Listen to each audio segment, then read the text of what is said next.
ஒருத்தரோட கனவுல வந்த விஷயம் அவர் இன்னொருத்தருக்கு தூங்க விடாம பண்ணிட்டு சொன்னா உங்களால் நம்ப முடியுமா? வெல், இன்னைக்கான வீடியோ இல்லாம இதை பத்தி தான் பார்க்க போறோம். Let's start.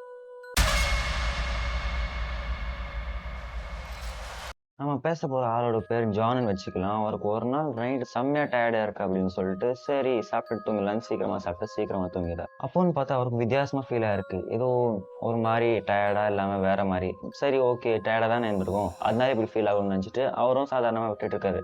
நான் சாதாரணமா கேட்கிறேன், உங்களோட ஒரு ஃப்ரெண்ட் செத்துட்டு இருக்காரு, ஆனா அவரோட முகம் உங்களே பார்த்து கிரீப்பியா சிரிச்சா எப்படி இருக்கும்? அவரோட கனவுலையும் அதுதான் நடந்திருக்கு. அதுவும் சிரிச்சது சாதாரணமா இல்லை. எக்ஸாம்பிள் இந்த மாதிரி. சரிப்பா, சிரிச்சிட்டு இருக்கும் போதே அவர் செத்துட்டு இருப்பாரு அப்படின்னு நீங்க இக்னோர் பண்ணி எங்கிட்ட கேள்வின்னு கேட்கலாம். பட் அவரோட ஸ்மெல் கொஞ்சம் கொஞ்சமா இன்க்ரீஸ் ஆனா அது நார்மலான விஷயம் இல்லைல்ல. நிறைய பேர் இதை எக்ஸ்பீரியன்ஸ் பண்ணியிருப்பீங்க. கனவுல என்ன வேணாலும் யோசிக்கலாம், இன்னொருத்தர் சுட்டு கெஸ் பண்ண முடியும். அதே மாதிரி இவரோட கனவுல அவரோட ஃப்ரெண்ட் கான்சியஸா இருக்காரு, பட் இஸ் நாட் அலைவ். அவர் யோசிச்சது என்னாலே இவங்க சாகலாம். இந்த மாதிரி கனவு வரும்போது எப்படியும் எஞ்சிடுவோம். அதே மாதிரி அவரோட கனவு உடஞ்சி அவரும் எஞ்சிக்கும் போது செவுரில் அந்த ஃப்ரெண்டோட மூஞ்சி தெரிஞ்சிருக்கு. Now it's creepy. இருட்டில் ஒரு சேர் மேலே ஏதாவது துணி போட்டால் அது நமக்கு யாரோ உட்காந்துக்கிற மாதிரி இல்லை.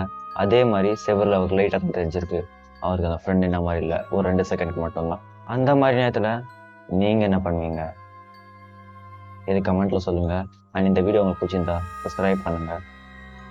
பாய்.